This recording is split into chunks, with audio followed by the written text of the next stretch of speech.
안녕하세요. 신지우입니다. 저는 전세계의 미스터리한 사건 사고를 소개하고 있습니다. 2003년 11월 경기도에서 사는 남성 최 씨에게 벌어진 사건이에요.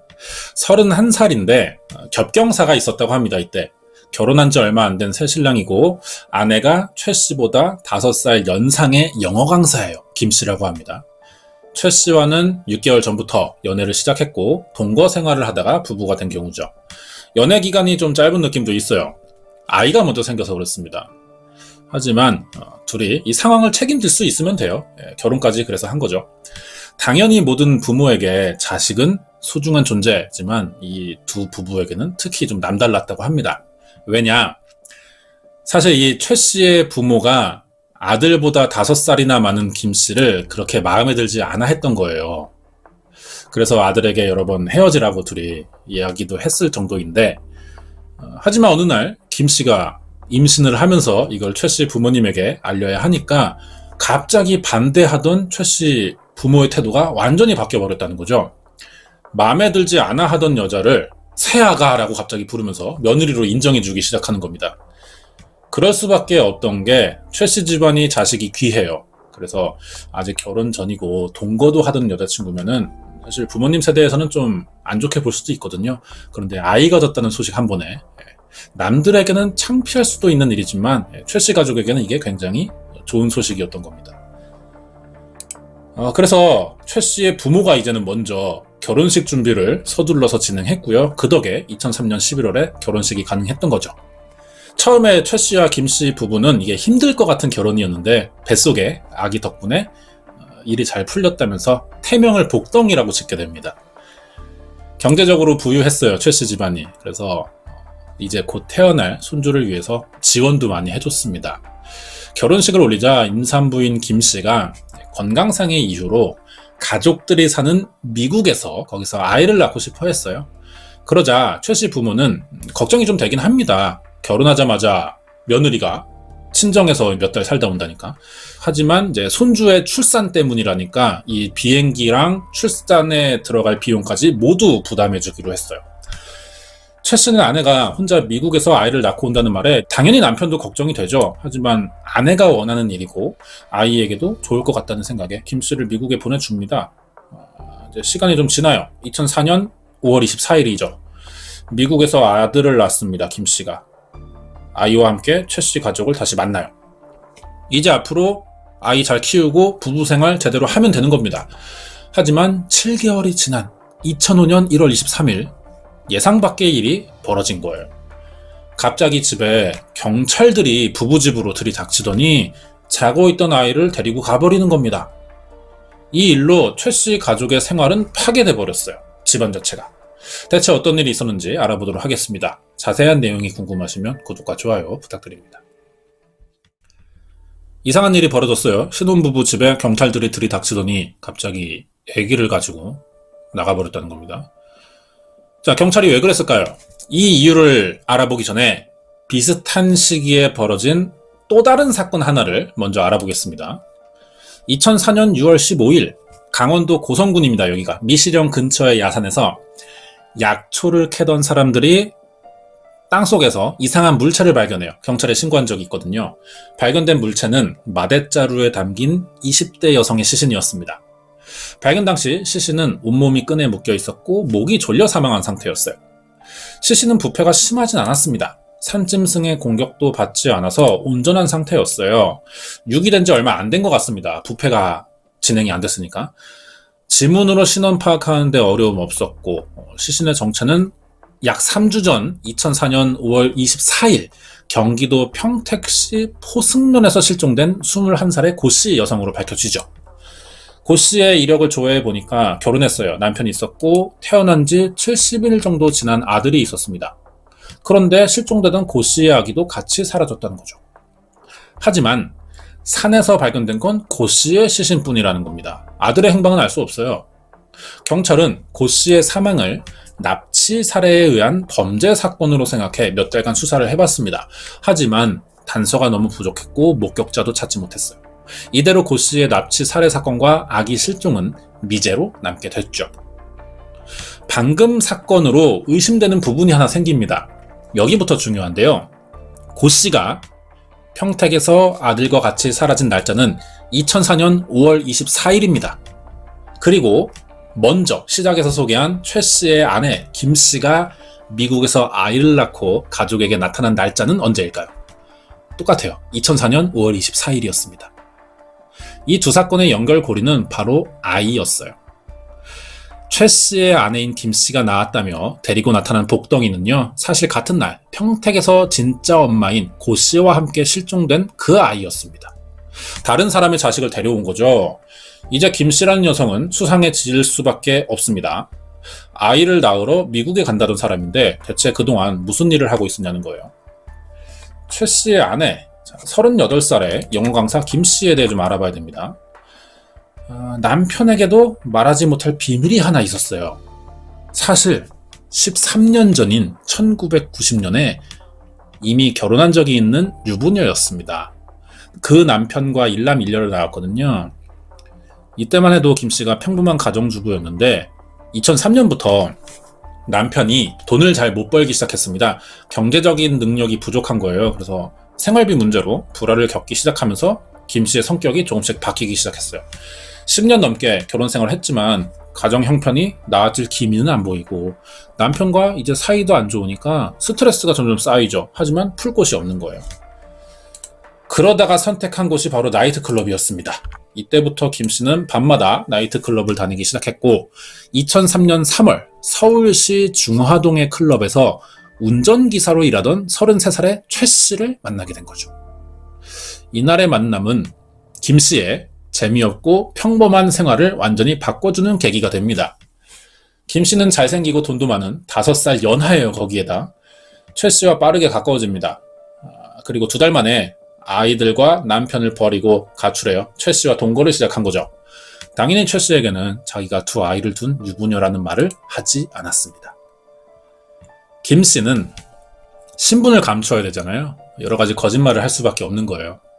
그리고 이 거짓말이 사실인 것처럼 보이려면은 새로운 거짓말도 필요했습니다. 최 씨와 연애하는 건 좋았지만 이 거짓말이 언제 들킬지 모르니까 항상 불안해했거든요. 거기에 최 씨는 바람기가 좀 있는 남자였다고 합니다. 부모님까지 아들의 여자친구가 마음에 들지 않아 했고요. 이대로면 최 씨와 헤어질지도 모르겠다는 생각에 김 씨가 그동안 거짓말 중 가장 큰 거짓말을 또 만들어낸 건데 그게 바로 임신이었습니다. 사실 김 씨는 더 이상 임신을 할 수 없는 몸이었어요. 그런데 이런 거짓말을 만들어낸 거 보면 최 씨에게 얼마나 집착하고 있는지를 좀 알 수 있는 거죠. 김 씨가 임신했다는 말에 최 씨는 가장 먼저 부모님에게 이 사실을 알립니다. 그러자 둘의 만남을 좀 반대하던 부모가 굉장히 기뻐하면서 의외의 반응을 보였어요. 김 씨에게는 생각지 못한 행운이었죠. 그래서 결혼을 서둘러 하게 됩니다. 자, 이제 김 씨는 상견례를 해야 돼요. 결혼 약속을 하니까. 그런데 부모님을 보여줄 수는 없단 말이에요. 그래서 모두 가족들이 미국에 산다며 상견례를 하지 않습니다. 하지만 그래도 결혼식은 와야겠죠. 이때는 어떻게 했냐면은 역할 대행 업체를 고용했어요. 부모님과 하객을 아르바이트생들로 채웁니다. 이 사실은 김 씨 외에는 결혼식장에서 아무도 몰랐고 결혼식은 정상적으로 진행되죠. 최 씨와 김 씨는 이렇게 부부가 됩니다. 여기서 또 문제예요. 결혼식까지는 가능해요. 혼인신고해야 되는데 법적인 부분은 안 되죠. 전 남편과 아직 이혼하지 않은 상태라서 혼인신고하는 순간 그동안의 거짓말들 다 드러납니다. 그래서 혼인신고를 미룰 수밖에 없었어요. 김 씨가. 이때부터 최 씨가 약간 이상함을 느끼기 시작합니다. 이상한 게 계속 보이는 거예요. 그때부터. 사람마다는 다를 거예요. 하지만 임신 6개월 정도 됐으면은 배가 조금은 나오는 게 정상일 겁니다. 그런데 김 씨 배는 하나도 불러오지 않는 거예요. 최 씨는 아내에게 왜 배가 부르지 않냐 물어봤고 그때마다 김 씨는 변명으로 둘러대면서 시간을 벌었습니다. 이것도 잠깐이죠. 결국은 4개월 뒤에 진짜 아이를 낳아와야 돼요. 안 그러면 거짓말 들킵니다. 김 씨는 이런 상황도 미리 다 대비했습니다. 계획을 다 세워둔 거예요. 그게 바로 이번 사건의 내막이죠.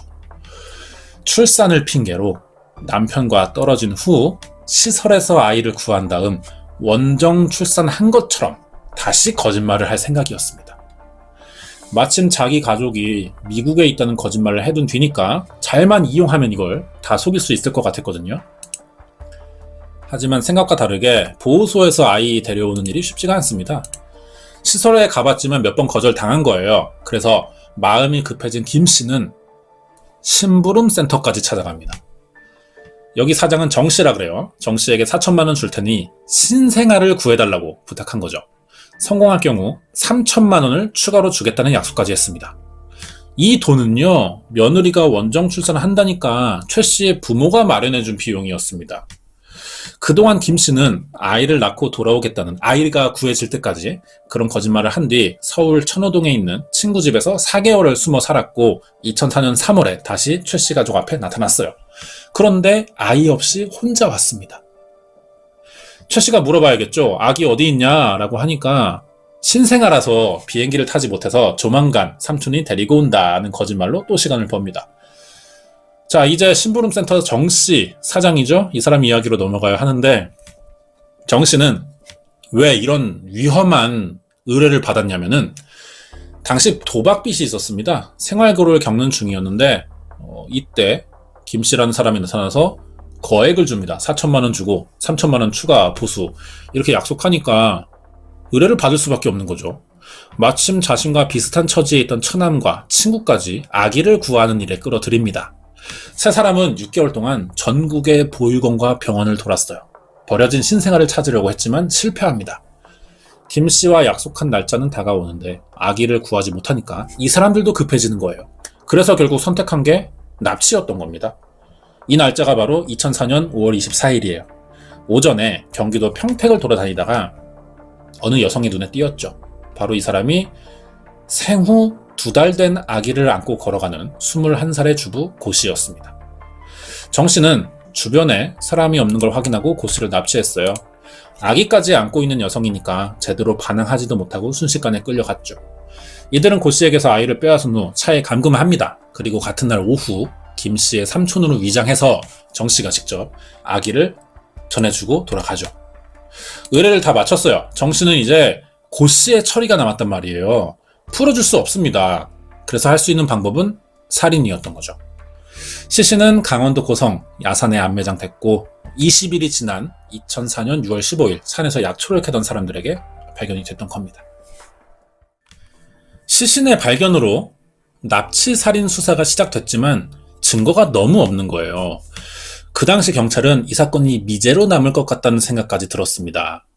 반대로 수많은 거짓말로 버티던 끝에 아이 엄마가 되는데 성공한 김 씨는 모든 게 자기의 의도대로 됐다는 생각에 뿌듯해하고 있었죠. 하지만 이 뿌듯함이 오래가지는 못해요.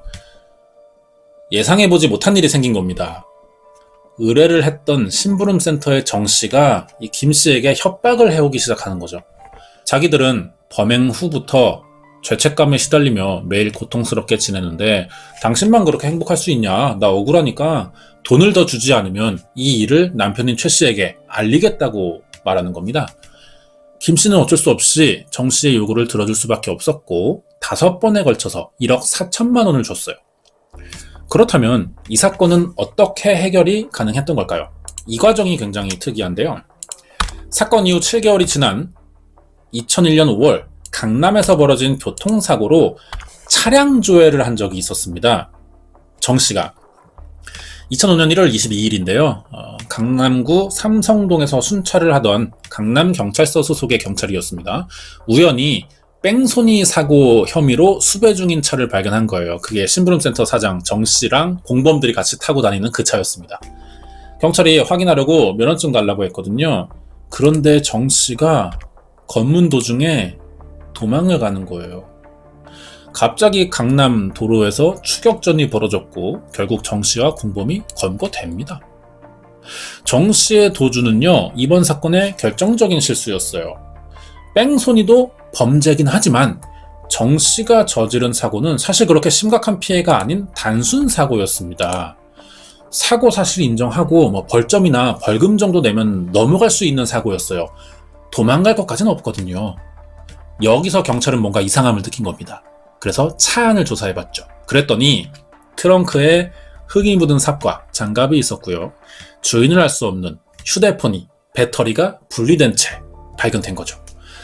물어보니까 이 휴대폰은 7개월 전 야산에서 시신으로 발견된 20대 주부 고 씨의 것이었고요. 경찰은 어떻게 된 일인지 추궁한 끝에 이들의 자백 전체를 받아낼 수 있었습니다. 경찰은 심부름센터에서 정 씨에게 고 씨와 아기의 행방을 추궁했어요. 그러면서 김 씨라는 여성의 존재를 이제 알게 된 거죠. 다음 날 2월 23일 용의자의 집에 찾아가서 이렇게 아기를 찾아왔고 김 씨를 체포할 수 있었습니다. 김 씨에게 범행 이유를 좀 물어봐야 돼요. 그러자 자기는 미혼모가 낳은 버려진 아기를 원했을 뿐이라면서 고 씨 납치 사건에 대해 전혀 몰랐다고 이야기했거든요. 확인할 수는 없는 진술이긴 합니다. 이렇게 가짜 결혼 생활을 유지하기 위해 해오던 거짓말은 1년 6개월 만에 끝이 났어요. 다행히 김 씨 집에서 발견된 고 씨의 아들 건강한 상태였습니다. 예방접종도 다 돼 있었고요. 김 씨 집에 있었던 유아용품이 모두 다 비싼 물건들이었거든요. 아마 최 씨의 집안에서 부모님들이 신경을 좀 많이 써줬던 것 같아요. 손주니까. 하지만 아무리 아이를 잘 키웠어도 친자식은 아니라서 납치 7개월 만에 친아버지에게 돌아갑니다. 범인들이 이제 고 씨 사망에 대한 책임을 져야 하는데요. 사람들이 굉장히 이 처벌이 어떻게 나올지 궁금해했습니다. 먼저 고 씨를 납치하고 아이를 빼앗은 뒤 살해한 정 씨의 처남과 친구는 무기징역을 선고받았다가 항소를 했어요. 하지만 무기징역으로 확정됐습니다. 고 씨의 납치에 가담한 심부름센터 사장 정 씨와 의뢰인인 김 씨는 5년을 받았죠. 판결이 조금 이상할 수도 있어요. 사건의 중심 인물은 아이를 구해달라는 김 씨이고 고 씨의 아이를 노린 정 씨가 되는 겁니다. 그런데 5년형은 비교적 가볍단 말이에요. 이유는 김 씨가 사람을 죽이고 아이를 뺏어오라는 청부를 지시했던 건 아니라는 겁니다. 아이를 구해달라고만 했던 거예요. 이 말에는 살인 요구가 들어있지 않기 때문에 교사 혐의가 적용되진 않았던 거죠. 법원은 증거가 불충분한 상태에서 최선의 선고를 할 수밖에 없던 것 같습니다. 이 사건은 충격적인 내용에 비해서 그렇게 알려지진 않았어요. 왜냐? 그 당시 우리나라에 더 큰 사건이 있었습니다. 고 씨 시신이 발견되고 이틀 뒤인 2004년 6월 22일인데 이라크에서 벌어진 김선일 씨 피살 사건 때문이었어요. 이 사건의 사회적 파장이 너무 컸습니다. 그 당시에 처형하는 영상이 인터넷에 공개돼서 막 퍼지기도 했었거든요. 그래서 고 씨 납치 사망 사건이 여기에 묻혔던 거고 기사가 거의 나오지 않았습니다. 사건이 알려지지도 않으니까 목격자 찾기가 당연히 힘들었고요. 경찰은 초동 수사가 어려웠던 거죠. 나중에 7개월이 지나고 김 씨와 정 씨가 붙잡히자 그제서야 기사가 나왔거든요. 그때 사람들이 뒤늦게 알기 시작한 겁니다. 이런 식으로 사회적인 큰 관심거리가 생겼을 때 묻히는 사건들이 많아요. 예를 들면은 2002년 월드컵 때 사건들은 우리가 잘 알지 못한다는 겁니다. 언론 보도도 결국 돈을 벌기 위해서 하는 일이라 궁극적으로는 잘 팔리는 기사를 내야겠죠. 어떻게 보면 이게 당연한 거예요. 자본주의 논리로. 그런데 그 당연한 일 때문에 범죄자 검거가 늦어진다는 이런 경우들이 생길 수 있거든요. 뭔가 획기적인 대안이 좀 나와야 합니다. 어떤 관심거리에 대한 기사, 사람들이 원하는 내용을 써주는 것도 당연히 좋은 일인데 그러다 보면 상대적으로 알려지지 않아서 범인들이 이득을 보는 사건들이 생기거든요. 이런 문제점을 좀 해결할 수 있는 획기적인 이런 방법이 있어야 될 거라고 생각합니다. 준비한 내용은 여기까지예요. 끝까지 봐주셔서 감사드리고요. 이번 이야기는 2003년에 일어난 가짜 며느리의 평택 모자 납치 사건 파일이었습니다.